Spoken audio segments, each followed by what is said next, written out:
اعوذ باللہ من الشیطان الرجیم بسم اللہ الرحمن الرحیم رب اشرح لی صدری ویسر لی امری واحلل عقدۃ من لسانی یفقهوا قولی حسبنا اللہ ونعم الوکیل لا الہ الا انت سبحانک انی کنت من الظالمین آمین یا رب العالمین۔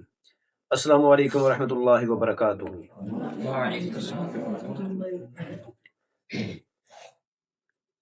سلسلہ دروس فلسفۃ القرآن اور فلسفۃ الدین، اس کو سمجھنے کے لیے ہم سارے یہاں پر اکٹھے ہیں۔ تو یہ سیریز چل رہی ہیں جس میں ہم یہ دیکھیں کہ دین اسلام کیا ہے اور قرآن کا فلسفہ دین کو لے کر کیا ہے۔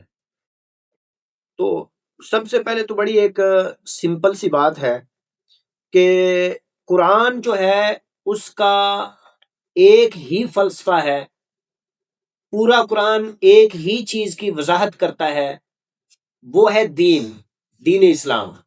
لیکن بدقسمتی سے ہمارے ہاں اسلام کو بطور دین سمجھنا، اس کی پریکٹس بالکل کم ہوتے ہوتے کم و بیش ختم ہونے کے قریب ہے، اور یہ والا پہلو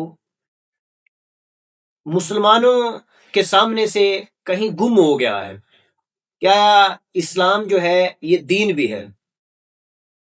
اس کے حوالے سے میں آپ کے سامنے ایک شکل رکھتا ہوں جس کو میں نے ذاتی طور پر فیس کیا کہ بچپن میں جب کبھی اسلام کی پریکٹس کے بارے میں بات کی جاتی تھی، یعنی کہ ہمیں موٹیویٹ کیا جاتا تھا کہ جی آپ دین کی طرف آئیں، خیر دین کیا، اسلام کی طرف آپ آئیں، تو اس میں کیا چیز تھی، ہمیں جو آئیڈیلائز کروایا جاتا تھا وہ یہ تھا کہ دنیا سے جو رغبت ہے اس کو ختم کیا جائے اور محض عبادات کے ساتھ جڑ جایا جائے۔ اب دنیا سے رغبت کے دو پہلو ہیں، اس کو سمجھ لینا بہت ضروری ہے۔ رغبت کہتے ہیں لگاؤ۔ ایک تو یہ کہ دنیا کی محبت دل سے نکل جائے، دنیا کی محبت دل سے نکل جائے اور دنیا کی چاہت اور خواہشات دل سے نکل جائے۔ یہ پہلو تو خیر درویشی اور ایمان کی اعلیٰ ترین حالت ہے، لیکن ہمیں اس پہلو کی طرف نہیں لے کر آیا جاتا تھا۔ ہمیں دوسرا ایک دنیا سے بے رغبتی کا ایک اور پہلو ہے، وہ کیا ہے کہ دنیا کو مکمل طور پر چھوڑ دیا جائے، کہ دنیا میں جو کچھ چل رہا ہے اس کو چھوڑ دیں اور آپ اسلام کی طرف آئیں۔ اب آپ دیکھیں کہ کس اسلام کی ترغیب دلائی جاتی تھی کہ آپ عبادات کی طرف آئیں، اور عبادات میں بھی صرف ایک پہلو جس میں یا نماز ہو یا روزہ ہو یا کسی کونے میں بیٹھ کر مراقبہ کیا جائے اور اللہ اللہ کیا جائے۔ تو اس چیز کی میں اگر اپنے گاؤں کی اگزامپل دوں تو ہمارے گاؤں میں جب کبھی وہ آپ اس چیز کو سمجھیں گے کہ کوئی بھی اس طرح کی ایک روحانی شخصیت آ جاتی ہے، کوئی جناب پیر آ گئے، پیر صاحب، تو وہ پیر صاحب آئے ہیں گاؤں میں وزٹ کیا ہے، تو زیادہ تر لوگ چونکہ ان کے مرید ہوتے تھے تو وہ 2 دن 4 دن 10 دن کی ایک بڑی زبردست پریکٹس چلتی تھی۔ اس میں وہ پھر گاؤں کے لوگ جو ہے وہ بڑی بڑی تصویریں لے کر آ جاتے تھے، اور وہ مسجد میں ان کی وہ آپس میں پھر یہ اس چیز پر تکرار ہوا کرتا تھا اور اس پر ان کی آپس میں مقابلہ ہوا کرتا تھا کہ کون زیادہ عرصے کے لیے مسجد میں بیٹھ کر تو وہ تسبیح لمبی لمبی تسبیح جو ہے وہ اس کے دانے گنتا رہے گا اور اللہ اکبر کرتا رہے گا۔ خیر، تو اس پہلو کی طرف ہمیں جو ہے وہ لایا جاتا تھا، اور یہ کہا جاتا تھا کہ دنیا جو ہے وہ مومن کے لیے ہے ہی نہیں، دنیا مومن کے لیے ہے ہی نہیں ہے۔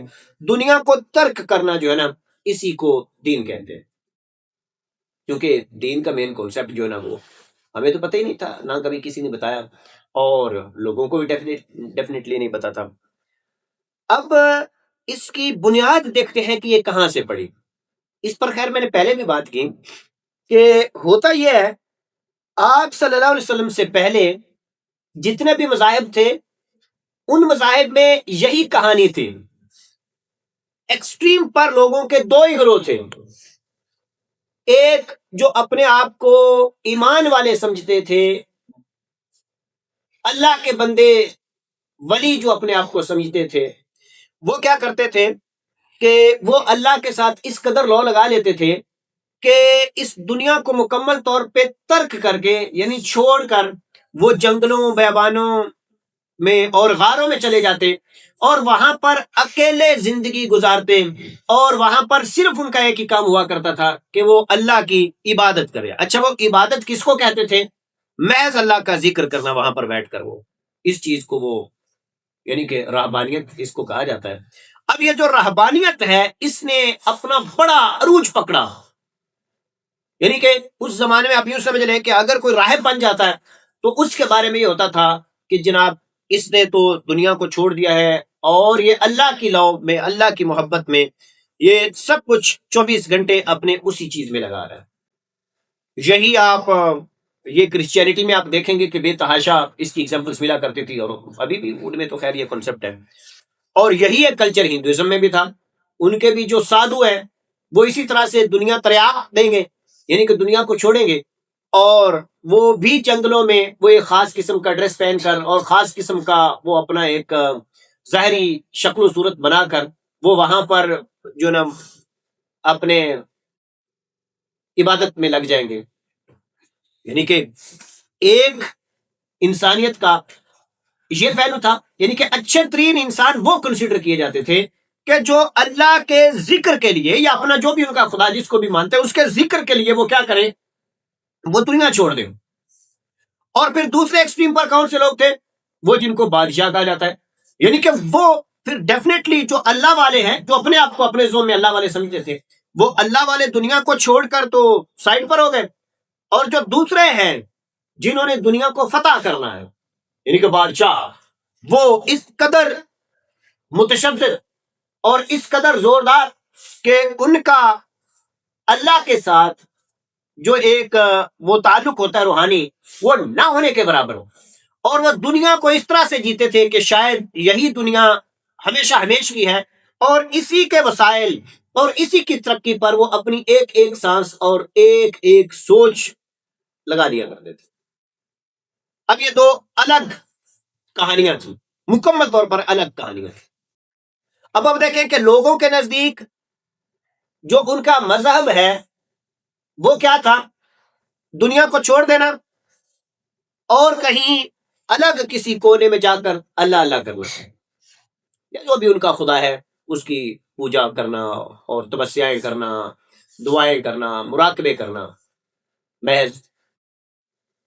یعنی کہ آپ دیکھیں کہ انسان کو جو جو خواہشات یا جو جو حصے یہاں پر لاحق ہیں ان سب کو آہستہ آہستہ ایک ایک کر کے جو ہے وہ ختم کرنا اپنے اندر سے، اور وہ یہ سمجھتے تھے کہ اگر ہم ایسا کریں گے تو یہی عبادت ہے اور یہی سب سے افضل ہے۔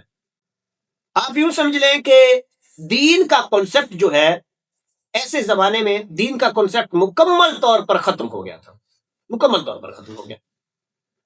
اب جیسے رسول اکرم صلی اللہ علیہ وسلم اس دنیا میں آتے تو انہوں نے آ کر کیا کیا کہ دین کے اصل کنسپٹ کو ریوائیو کیا صلی اللہ علیہ وسلم۔ انہوں نے بتایا کہ دین کا اصل کنسپٹ یہ نہیں ہے، ایک جو مومن ہے یعنی کہ دین کا پیروکار جو ہے اس کے لیے یہ اس کے شان شان نہیں کہ وہ دنیا کو بدماشوں کے لیے چھوڑ دے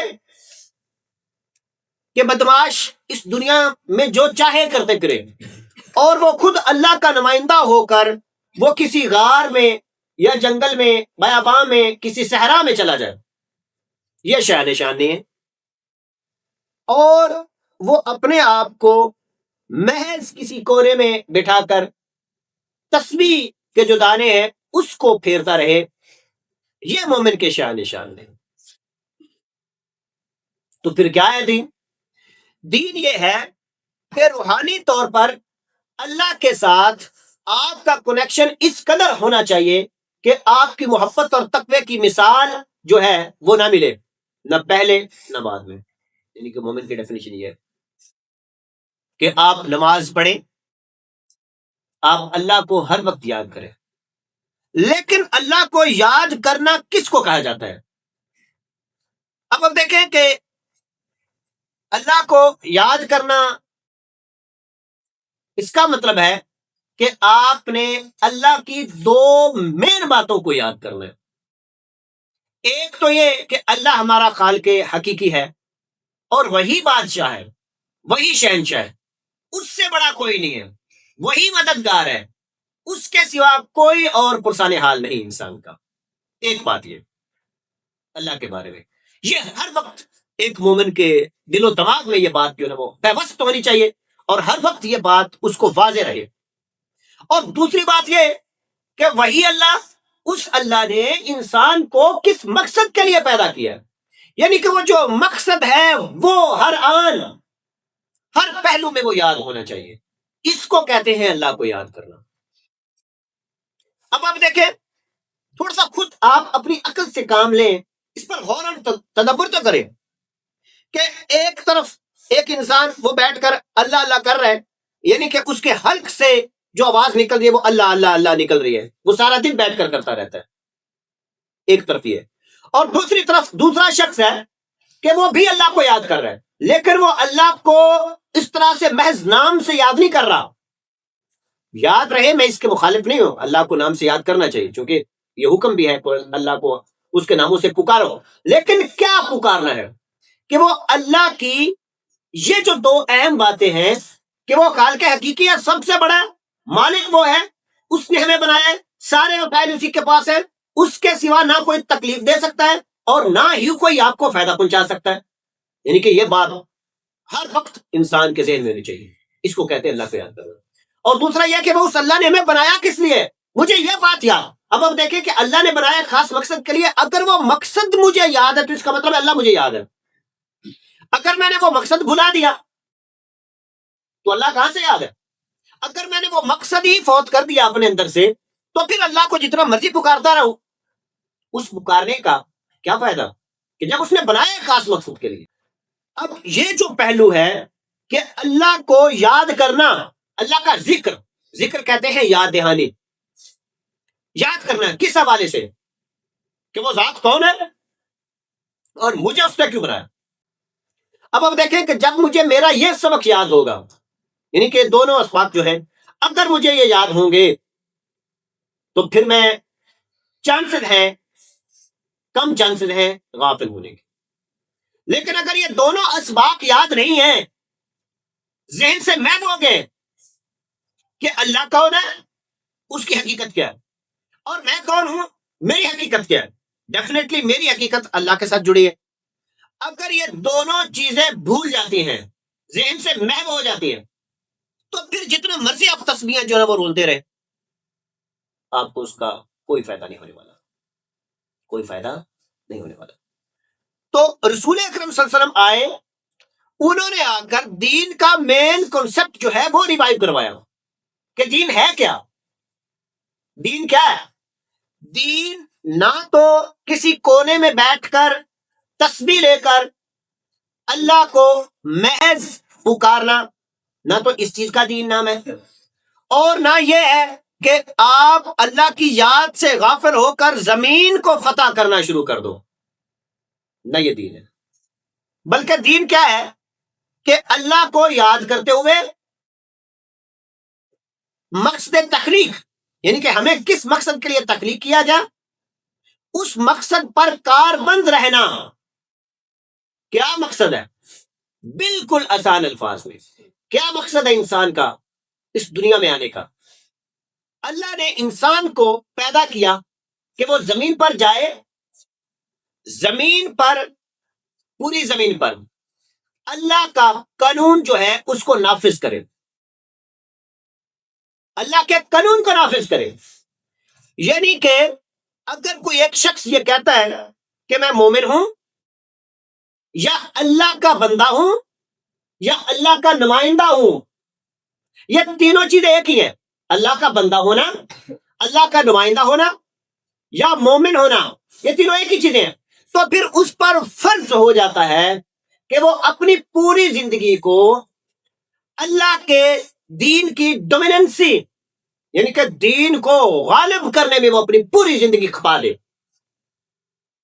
اب یہ فرض ہے، یہ مومن کی ڈیفینیشن ہے.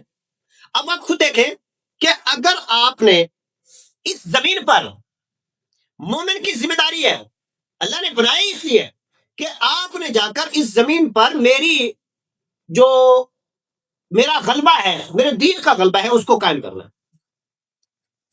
اب دین کا غلبہ قائم کرنے کے لیے کون کون سی چیزیں چاہیے؟ سب سے پہلے تو آپ کو اب یہ دیکھ لیں کہ ایک مومن جو ہے وہ اپنے آپ کو مکمل کیسے کر سکتا ہے۔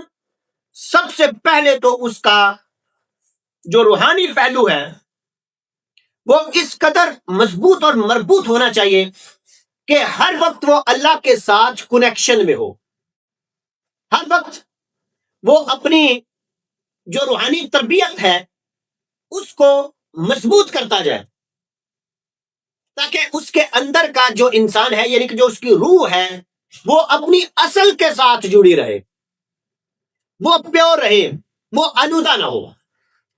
چونکہ روح جو ہے اگر وہ پیور رہے گی تو اس کا مطلب ہے کہ وہ جو شخص ہے وہ اپنے مقصد کے ساتھ جڑا رہے گا۔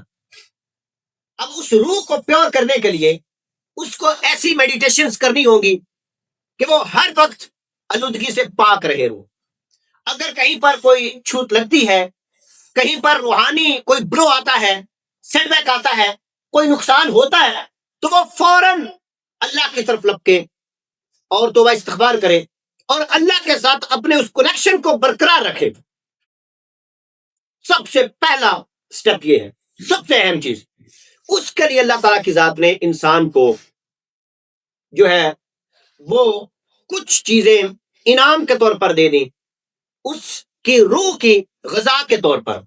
نمبر 1، اس کے لیے نماز فرض کر دی، اور آپ صلی اللہ علیہ وسلم کا حکم آپ جان لیں کہ نماز فرق ہے مسلمان اور کافر میں۔ یعنی کہ آپ یوں سمجھ لیں کہ اگر کوئی شخص یہ دعویٰ کرتا ہے کہ میں مسلمان ہوں، تو اس کو پریکٹیکلی ثابت کرنے کے لیے 5 وقت کی فرض نماز پڑھنا ہوگی۔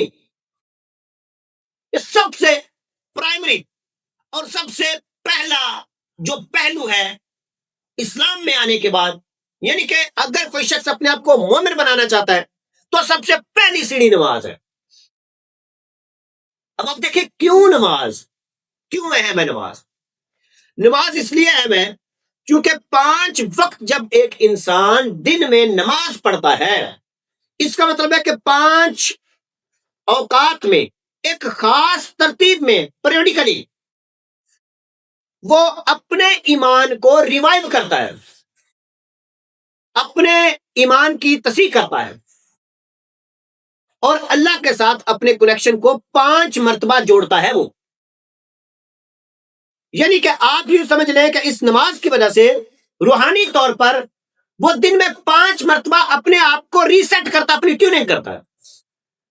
اب خود دیکھیں، اگر میں صبح کی نماز سے لے کر ظہر کی نماز کے بیچ میں اللہ نہ کرے کہیں پر میں غافل ہوتا ہوں، تو کیا ہوگا؟ ظہر کے ٹائم پر میری وہ غفلت پھر دور ہو جائے گی، یعنی کہ میں اپنی ٹیوننگ کروں گا کہ نہیں، میرا مالک کوئی اور ہے، یعنی کہ اللہ، میں اس کا بندہ ہوں۔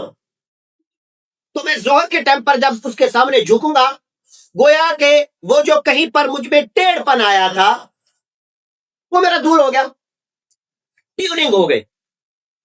آپ دیکھیں کہ روح کس قدر حساس ہے کہ اللہ تعالیٰ کی ذات کو اس چیز کا پتہ تھا کہ انسان کی روح جو ہے وہ بہت حساس ہے، سیکنڈز میں یہ ڈائیورٹ ہوتی ہے، یعنی کہ یہ آلودہ ہوتی ہے۔ اب اس آلودگی سے بچنے کے لیے اللہ تعالیٰ کی ذات نے ہمیں یہ نسخہ دے دیا کہ جیسے ہی آلودہ ہونے لگو تو آپ کا نماز کا ٹائم آ جائے گا۔ اب آپ نے نماز پڑھی ظہر کی، یعنی کہ آپ نے جب ہاتھ منہ دھوئے تو اس کا مطلب ہے کہ ظاہری آلودگی آپ نے ہٹا دی، تازہ دم ہوا۔ انسان جب ہاتھ منہ دھوتا ہے یا نہاتا ہے تو وہ فریش ہوتا ہے۔ اب فریش ہو کر آپ نے پیس مائنڈ کے ساتھ آپ نے اللہ کے ساتھ لو لگائی، بات چیت ہوئی اللہ کے ساتھ، یعنی کہ آپ نے پھر یاد کر لیا کہ ہاں میں تمہارے بندہ ہوں۔ اب بیچ میں اثر تک کا یہ جو گیپ ہے، اس میں ڈیفینیٹلی انسان جب دنیا میں جاتا ہے تو انسان میں نسیان کا وعدہ ہے، بھول جاتا ہے، پھر تھوڑا سا ڈائیورٹ ہونے لگا، تو پھر عصر کا ٹائم آ گیا، پھر سے اپنی ٹیوننگ کر لی. اسی طرح سے مغرب اور عشاء. اب عشاء کیا ہے؟ بیسیکلی بایولوجیکلی عشاء کے بعد سونے کا ٹائم ہوتا ہے. تو آخری بار آپ اپنے خدا سے ملاقات کر کے، اپنی پراپر ٹیوننگ کر کے، اپنے پورے دن کا محاسبہ کر کے آپ سو گئے. یعنی کہ آپ یوں سمجھ لیں کہ جب انسان اس نیت کے ساتھ اور اس پیورٹی کے ساتھ عشاء کی نماز پڑھتا ہے تو کیا ہوتا ہے؟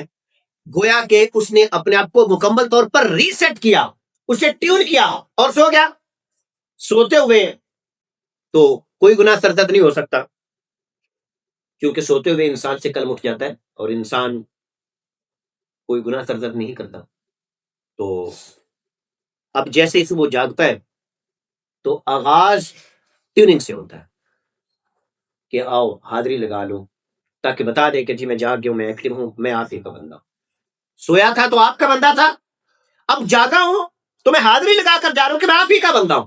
اور انسان کو یاد رہے اس قدر یہ بھاری چیز ہے نماز. تو نماز ہمیں تحفے کے طور پر دی کہ کہیں تم بھٹک نہ جاؤ. پھر انسان جو ہے اس میں فزیکل ٹریننگ کے لیے اللہ تعالیٰ کی ذات نے رمضان کے روزے رکھ دیے کہ بھوک پیاس، بیسیکلی اپنے نفس کو کنٹرول کیسے کیا جائے. نماز تو تھی ٹیوننگ کے لیے، اور جسمانی کنٹرول اور نفس کا کنٹرول جو ہے وہ روزے میں، کہ جب روزہ رکھ لیا. اب آپ دیکھیں کہ نماز اور روزے میں تھوڑا سا فرق ہے، یہ کمپلیمنٹری ہے. فرق کیا ہے؟ ان میں جو فرق ہے یہی ان کو مکمل کرتا ہے. کیونکہ محض جب آپ نماز پڑھ رہے ہوتے ہیں تو بیچ میں انسان آزاد ہو جاتا ہے، صبح کی نماز اور ظہر تک آزاد ہے.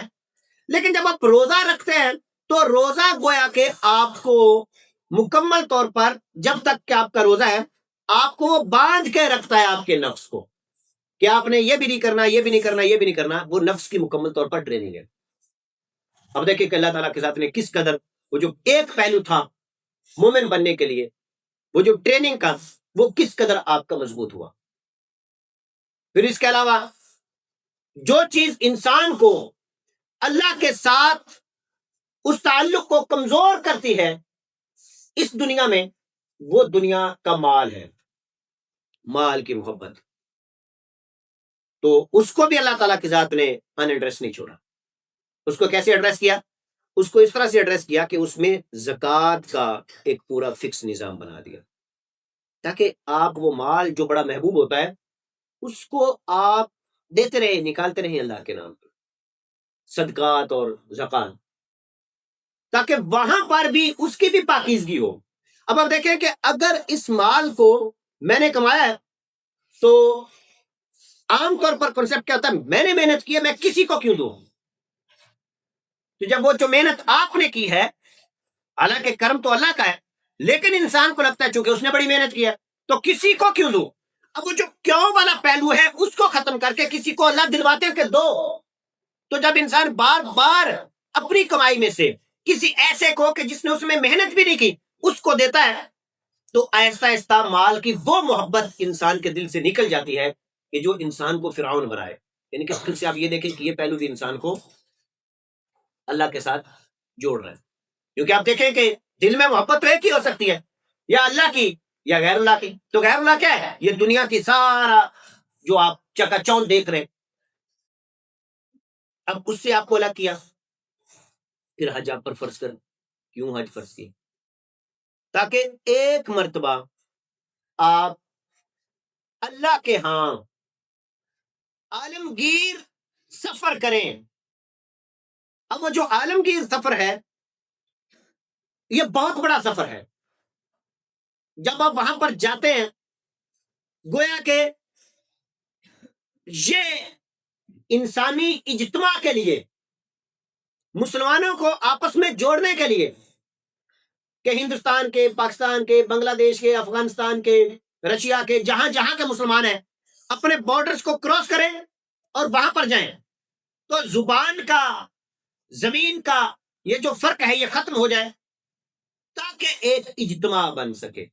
اور یہ جو اجتماع ہوتا ہے خاص رنگ کا، وہ بھی انسان کی جو سائیکی ہے اس پر پوزیٹیو امپیکٹ لے کر آتا ہے، یعنی کہ روحانی پہلو کو اور اجاگر کر دیتا ہے. تو سب سے پہلا کیا تھا؟ انگریڈینٹ آپ سمجھ لیں مومن ہونے کے لیے کہ آپ نے اپنے آپ کو روحانی طور پر اور جسمانی طور پر ٹرین کرنا ہے. اس کو یہ ایک پہلو تھا، یہ روحانی پہلو ہے، یہ ایک پہلو تھا، یہ بہت ضروری ہے. بدبختی ہماری یہ ہوئی کہ ہم مسلمانوں نے صرف اس ایک پہلو کو کل مان لیا کہ یہی ایک پہلو کل ہے. نہیں، اب آئے مومن بننے کے لیے دوسری چیزیں کیا کیا ریکوائرڈ. پہلے نمبر پر تو یہی ہے، اس میں کوئی شک نہیں ہے، یعنی کہ جس کو ہم عبادات کہتے ہیں، حالانکہ یہ عبادات مکمل عبادات یہ نہیں ہے، یہ عبادات ہیں لیکن اصل عبادت تو کچھ اور. ہم نے انہی عبادات کو کیا سمجھ لیا کہ یہی تکمیل ہے، تکمیل اسلام، حالانکہ یہ اسلام کا ایک پہلو ہے. اب دوسری کون سی چیز ضرورت ہے؟ یہ دوسری ضرورت ہے کہ اب چونکہ اللہ تعالیٰ کی ذات نے انسان کو بنایا، پیدا کیا کہ اس زمین پر اللہ کا قانون نافذ ہو، اللہ کی مرضی کے مطابق یہاں کا نظام چلایا جائے. آپ کو پتا ہے اس کے لیے آپ کو سیاست چاہیے، پولیٹکس. اللہ کی بادشاہت قائم کرنی ہے کہ نہیں کرنی، تو اس کے لیے آپ کو پولیٹکس آنی چاہیے. تو مومن کے لیے فرض ہے کہ وہ سیاست سیکھے.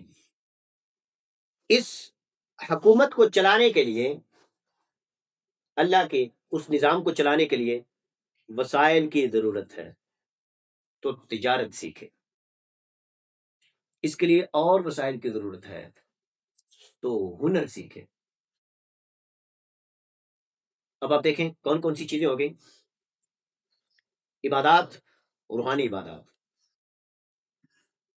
سیاست، تجارت، ہنر. پھر لوگوں کو ایجوکیٹ کرنا ہے تو تعلیمی نظام، اللہ کے تابع ہو وہ تعلیمی نظام. پھر چونکہ اللہ کے دشمنوں کے ساتھ آپ کو لڑنا پڑے گا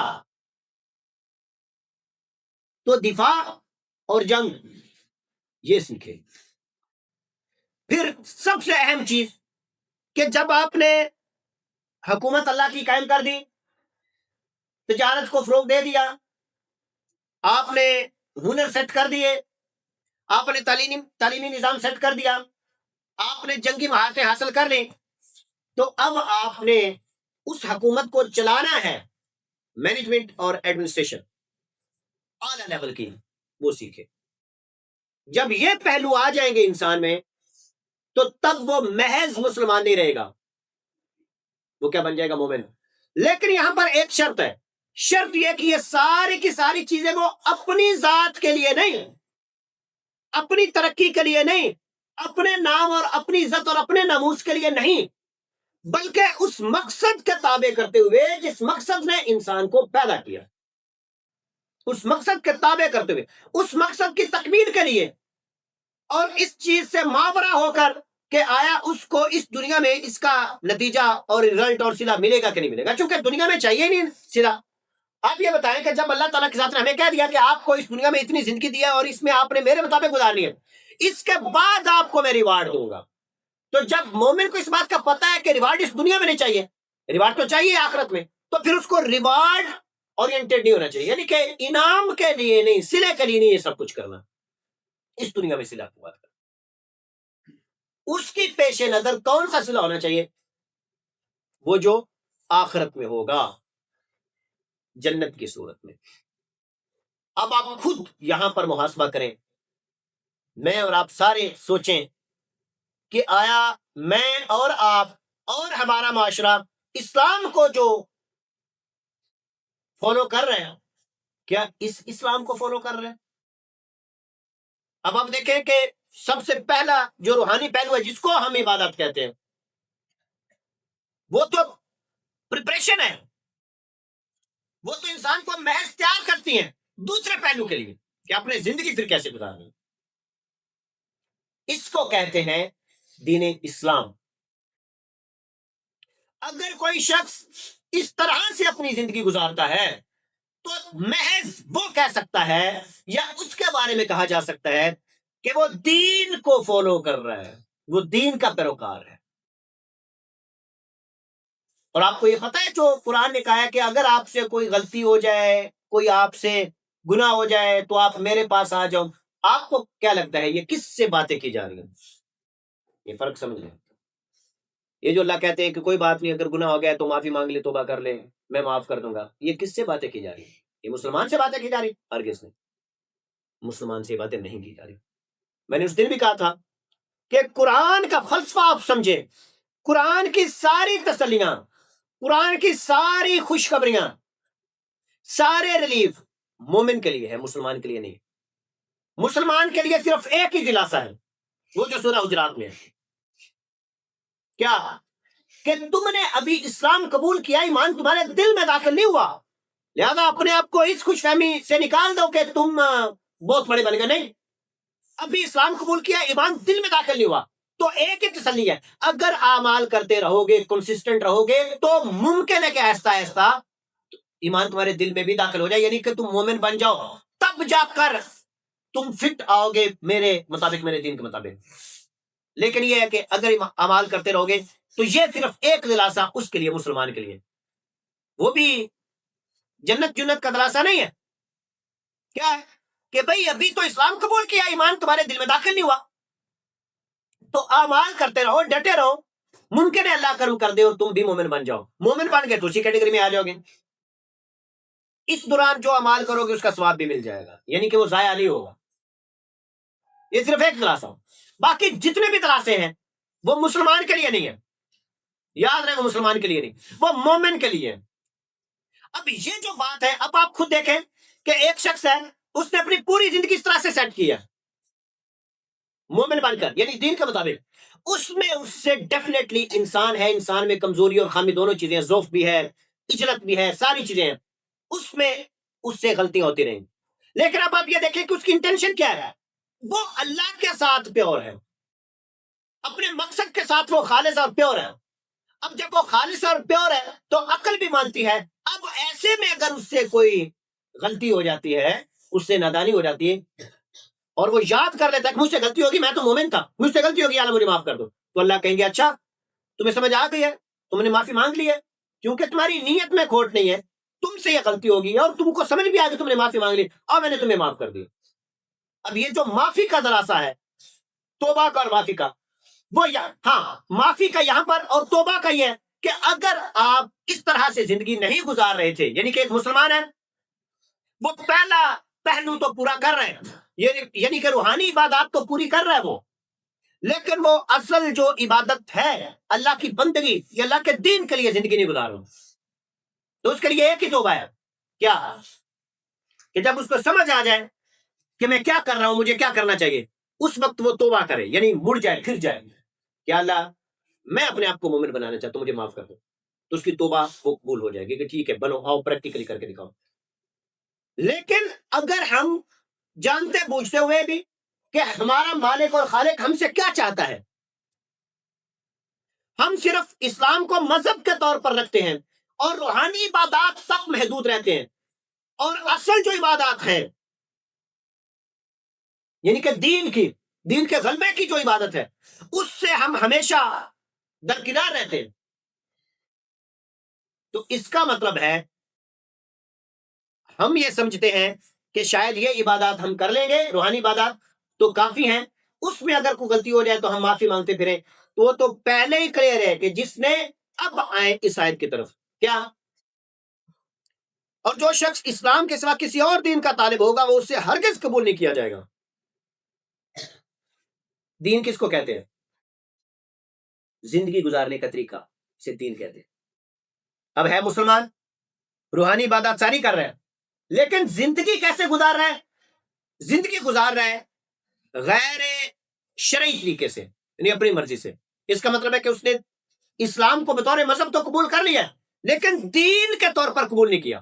دین کوئی اور ہے، وہ اپنی مرضی سے جو مرضی، وہ بھلے کسی انگریز کے طرز پر زندگی گزار رہا ہے، کسی عیسائی کے طرز پر زندگی گزار رہا ہے، وہ کسی یہودی اور ہندو کے طرز پر زندگی گزار رہا ہے، اس کا اپنا طریقہ ہے زندگی گزارنے کا. اس کا مطلب ہے کہ اس کا دین جو ہے نا وہ نہیں ہے. تو جب دین نہیں ہے تو اس کی وہ والی عبادات قابل قبول نہیں ہے، بات ختم. اس کے لیے توبہ اور معافی کی کیا کہانی؟ سمجھیں اس بات کو. ہمیں سمجھنا چاہیے بھائی، ہوش کے ناخن لیں، کون سی توبہ اور کون سی معافی کی بات کر رہے ہیں، کون سا دلاسا؟ اب میں وہ جو بات میں نے شروع میں کی تھی کہ ہم لوگ قرآن کے کنٹیکسٹ کو سمجھتے نہیں ہیں، قرآن کا فلسفہ ہم سمجھتے نہیں ہیں، اور قرآن کی آیتوں کو اپنے اوپر فٹ کرتے رہتے ہیں کہ اللہ کہتے ہیں کہ اگر تم سے غلطی ہو جائے تو معافی مانگ لینا۔ ہم دین کو فالو ہی نہیں کر رہے۔ سب سے پہلے تو یہ ہے کہ آپ یہ دیکھیں کہ یہ بھی میں نے آئیڈیل مسلمان کی بات کی ہے کہ جو محض ساری روحانی عبادات کو فالو کرتا ہے۔ ہم میں سے تو 99.9% ایسے مسلمان ہیں جو ان روحانی پہلوں کو بھی پورا نہیں کرتے، 5 نمازیں نہیں پڑھتا۔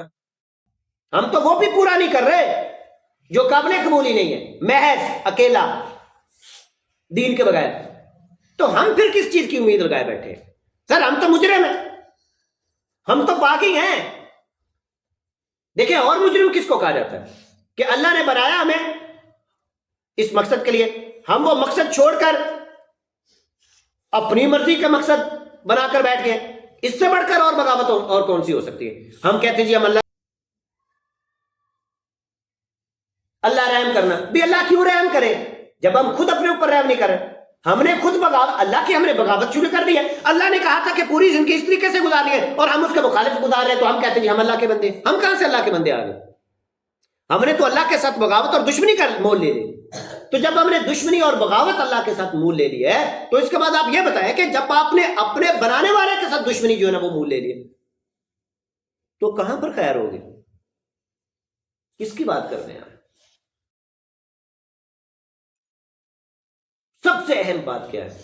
سب سے اہم بات آپ کو پتا ہے، اہم بات اور سب سے بڑی جو بلیسنگ ہے اس دنیا میں کسی بھی شخص کے لیے، سب سے بڑی بلیسنگ وہ یہ ہے کہ وہ محض کم از کم اپنے آپ کو پہچان لے کہ وہ کون ہے، کس کا بندہ ہے اور اس دنیا میں کیوں آیا۔ بہت بڑی بلیسنگ ہے اگر کسی شخص کو یہ سمجھ آ جائے۔ اور اس سے بھی پھر بڑی بلیسنگ کیا ہے دوسرے نمبر پر، لیکن اس سے بڑی، پہچاننے کے بعد پھر وہ اپنے آپ کو اس مقصد پر لگا دے آخری سانس تک، اور ہر وقت اللہ سے لرزا اور ترسا رہے، ڈرتا رہے کہ یا اللہ کہیں میں بے روی کا شکار تو نہیں ہو رہا، کہ میں گمراہ تو نہیں ہو رہا، میں ڈی ٹریپ تو نہیں ہو رہا۔ یا اللہ مجھ پر کرم کر، میں کرنا چاہتا ہوں یا اللہ، میں تمہارے مطابق زندگی گزارنا چاہتا ہوں یا اللہ، مجھ سے اگر کوئی غلطی ہو رہی ہے مجھے معاف کر دے، مجھے سیدھے راستے پر لگا۔ اب وہ دعائیں ہیں جو مجھے سیدھے راستے پر، کب ہے؟ مومن کے لیے کہ یا اللہ میں کرنا چاہتا ہوں تمہارے مطابق زندگی گزارنا چاہتا ہوں، مجھ سے میں کمزور ہوں، مجھ سے غلطی ہو رہی، میں کرنا چاہتا ہوں، دیکھو میں اپنی پوری کوشش کر رہا ہوں، میرا اس کے علاوہ کوئی اور مقصد نہیں، میں تو تمہارے لیے جی رہا ہوں۔ یا اللہ مجھ سے غلطی ہو رہی ہے، کمزوری ہو رہی ہے تو مجھے پورا کر دو، مجھے پورا کر دو، مجھے سیدھا، یا اللہ مجھے معاف کر دو۔ اس قدر عاجزی یہ چاہیے، یہ ریکوائرمنٹ ہے۔ اس کے برعکس ہم کیا کر رہے ہیں؟ سب سے پہلی بات یہ ہے کہ ہمارے مسلمانوں کا میجر طبقہ، میجر کیا، آپ جا کر کسی سے بھی بات کریں، اسلام کا یہ پہلو کسی کے مد نظر ہے ہی نہیں ہے۔ کون سے پہلو کو لے کر چل رہے؟ روحانی عبادات جو ہیں ان کو اور بڑھائے جا رہے ہیں، بڑھائے جا رہے ہیں، بڑھائے جا رہے ہیں، وہ بھی دکھاوا۔ کاش کے دکھاوے کے بغیر ہوتا تو ہم اس کو بھی سراہتے، اپریشیٹ کرتے۔ اس میں دکھاوا آپ دیکھیں کس قدر لے کر جا رہے ہیں۔ میں روز یہ کہہ رہا ہوں، یاد رہے کہ روحانی عبادات میں دکھاوے کی تو ضرورت نہیں تھی، وہ تو آپ کا اور اللہ کا معاملہ تھا۔ اس میں آپ نے اس قدر یہ جو ایڈوانسمنٹ اور ٹیکنالوجی کو انوالو کر دیا ہے، اس کی تو ضرورت ہی نہیں تھی، وہ تو آپ کو اور اللہ کا معاملہ ہے، وہ تو آپ کی ذاتی تربیت کے لیے، وہ تو کہیں چھپ چھپا کر ہونا چاہیے تھا۔ اس کو ہم نے کیا کر دیا؟ لباس کے ساتھ جوڑ دیا، اس چیز کو لباس کے ساتھ جوڑ دیا، اس کی ہم نے ظاہری ڈول بجا کر اہتمام کرنا شروع کر دیا۔ ترغیب ضرور دلاؤ، اہتمام بھی کرو، لیکن دکھاوے کے لیے نہیں۔ ہم نے صرف اسی پر زور دے دیا۔ اب میں آج ایک بڑی ہی سخت بات کرنے لگا ہوں، میں پیشگی، اگر کسی کا کوئی دل دکھتا ہے اس پر تو پیشگی معذرت کرتا ہوں اس سے۔ آپ یہ دیکھیں کہ آج کے ہمارے اس معاشرے میں جو ہمارے رہنما ہیں، جو مسجد کے مصلی پر کھڑے ہوتے ہیں، جو لوگوں کے امام ہیں، انہوں نے دین کی مشقت کو اس قدر چھوڑ دیا ہے، اس قدر چھوڑ دیا ہے اس مشقت کو، محض روحانی عبادات تک اپنے آپ کو محدود کیا، اور محض یہی تعلیمات ہیں جن کو لے کر وہ چل رہے ہیں، روحانی عبادات کی تعلیمات۔ آپ دیکھیں، آپ ان لوگوں کے پاس جائیں، آپ ان کے پاس بیٹھیں گے، آپ کو خوشبو کے اس قدر جھونکے آئیں گے، کیا کمال ہے، پسینے تک کی بدبو نہیں آئے گی، مشقت ہی نہیں ہے۔ آپ ان کے کپڑے دیکھیں، آپ کو ان کے کپڑوں میں نہ کہیں سلوٹ نظر آئے گی اور نہ ہی کوئی داغ نظر آئے گا، اس قدر نفاست کے ساتھ وہ رہتے ہیں۔ جب مشقت ہی چھوڑ دی ہے تو کہاں سے سلوٹ اور کون سا داغ؟ آپ ان سے ہاتھ ملائیں، جب آپ ان سے ہاتھ ملائیں گے تو اس قدر نازک ان کے ہاتھ ہوں گے، ایسے لگے گا کہ آپ نے روئی کے گالے کو جن ہاتھ میں پکڑ لیا۔ دین کی مشقت ہی چھوڑ دی ہے تو کہاں سے سختی آئے گی؟ اور ان کے آپ مزاج کو دیکھیں، اس قدر شائستہ، اس قدر پولائٹ کہ غیرت ایمانی ختم ہو گئی ہے تو پولائٹنس ہی آئے گی۔ اور جناب اس طرح سے وہ مرد ہو کر وہ اس طرح سے چادریں وہ رومال سے لے کر ایسے عورتوں کی طرح وہ نمازیں پڑھا رہے ہوتے ہیں، اللہ اکبر کر کے، وہ اس طرح کی نازکی کہ مردانہ پن ان میں سے آپ کو نظر ہی نہیں آئے گا کہ مردانگی بھی ہے ان میں۔ کیوں؟ کیونکہ دین کی سختی اور مشقت بھول چکے ہیں وہ ہمارے رہنما تھے۔ پھر اس میں اور آپ چیز دیکھیں، اب کے بعد جو فتنہ ان میں نے دیکھا ہے وہ کیا؟ آپ دیکھیں گے سب سے بڑا موبائل فون ان کے پاس ہوگا، اتنا تقریباً 1.5-2 فٹ کا، اور مسجد کے حجرے میں داڑھی کو ایسے ایسے کر رہے ہوں گے، ایسے ایسے کر رہے ہوں گے، اور وہ جناب یوز کر رہے ہوں گے ٹک ٹاک اور وہ سب کچھ۔ آپ دیکھیں گے بڑی بڑی گاڑیاں بھی ان کے پاس ہیں، آپ دیکھیں گے بڑے بڑے شاپنگ مال اور بڑے بڑے جو آپ کے ریسٹورنٹس ہیں، فوڈ چینز، اس پر آپ کو یہ ملیں گے۔ حالانکہ یہ وہ تھے جو ہمارے امام تھے، انہوں نے ہمیں دین کی حقیقت بتانا تھی، یہ خود دین سے اس قدر دور ہو گئے کہ محض مذہب کو لے کر چل رہے ہیں۔ یاد رہے، میں ہر ایک کی بات نہیں کر رہا، ان میں سے اگر کوئی حق پر ڈٹا ہوا ہے تو میں اس کی بات نہیں کر رہا، اس کے پاؤں کی مٹی ہماری آنکھوں کا سرما، میں محض ان کی بات کر رہا ہوں کہ جو یہ کام پریکٹیکلی کر رہے ہیں۔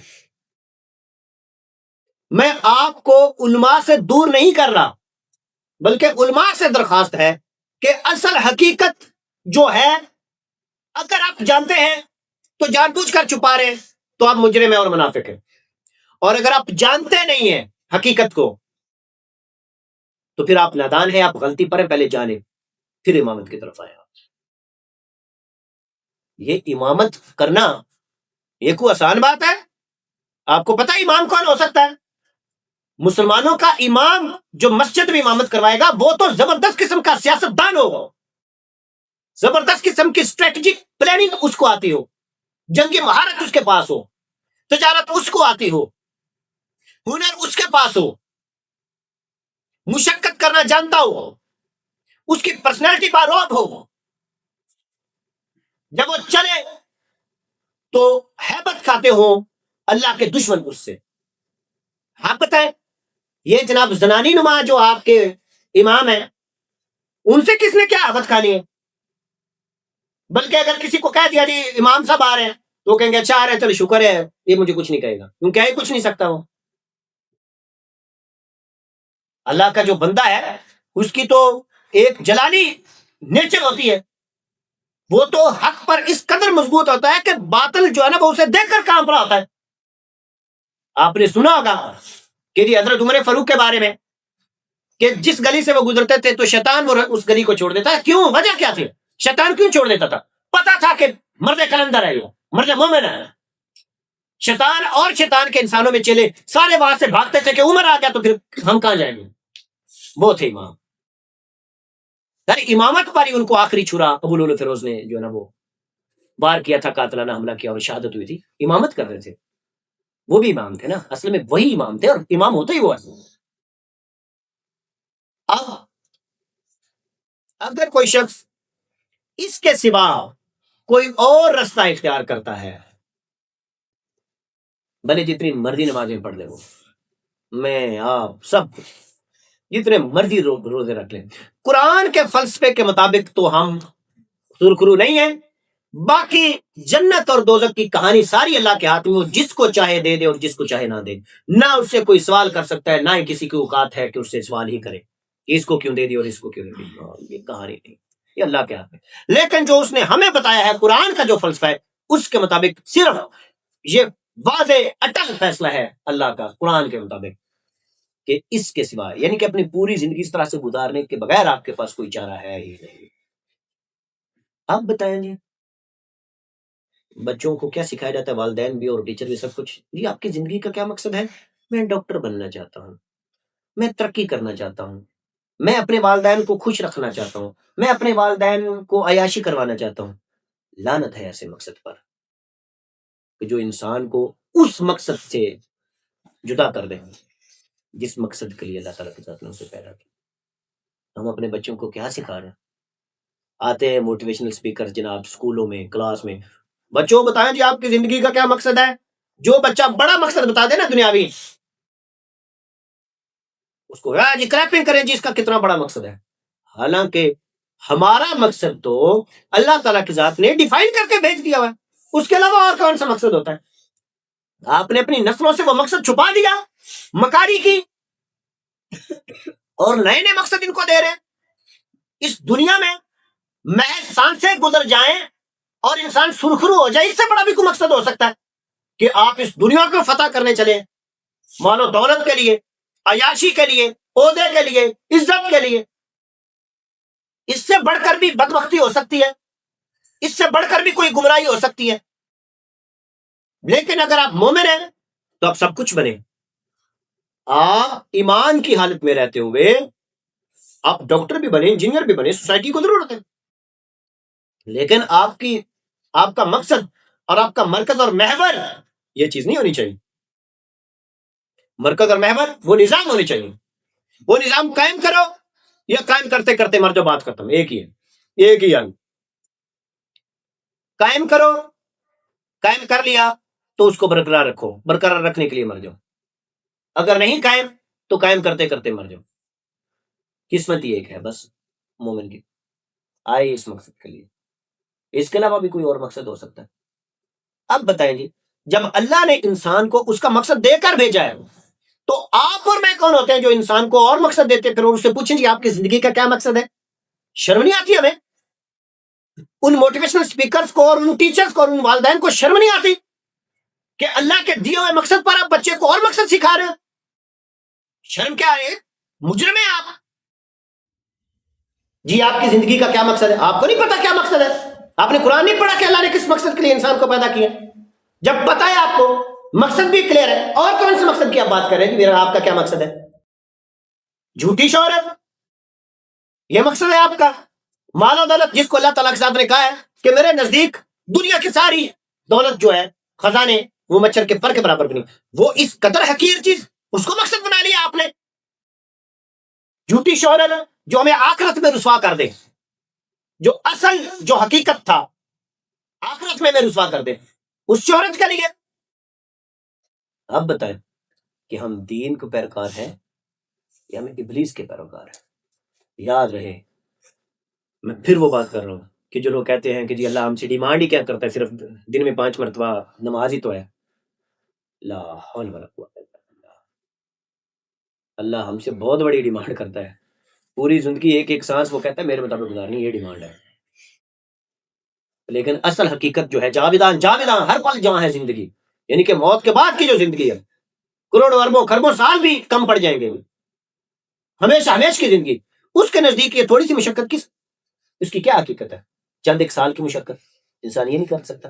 اس میں بھی اللہ نے بڑی چھوٹ دی ہے کہ آپ گزارے تو اسی زندگی اس کے مطابق. اگر کوئی ہو جائے گی، کوئی کمی بیشی رہ جائے گی تو میں بخشتا رہوں گا، معاف کرتا رہوں گا، کوئی بات نہیں. بار بار آتے رہو میرے پاس، میں رینیو کرتا رہوں گا، کھاتا ٹیوننگ ہوتی رہے گی، سارے آپشنز موجود ہیں.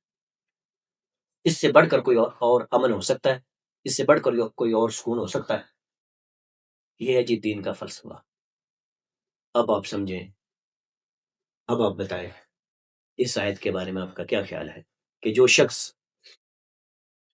اسلام کے سوا کسی اور دین کا طالب ہوگا وہ اسے ہرگز قبول نہیں کیا جائے گا، اور ایسا شخص آخرت میں نقصان اٹھانے والا ہوگا۔ سورہ ال عمران آیت نمبر 85۔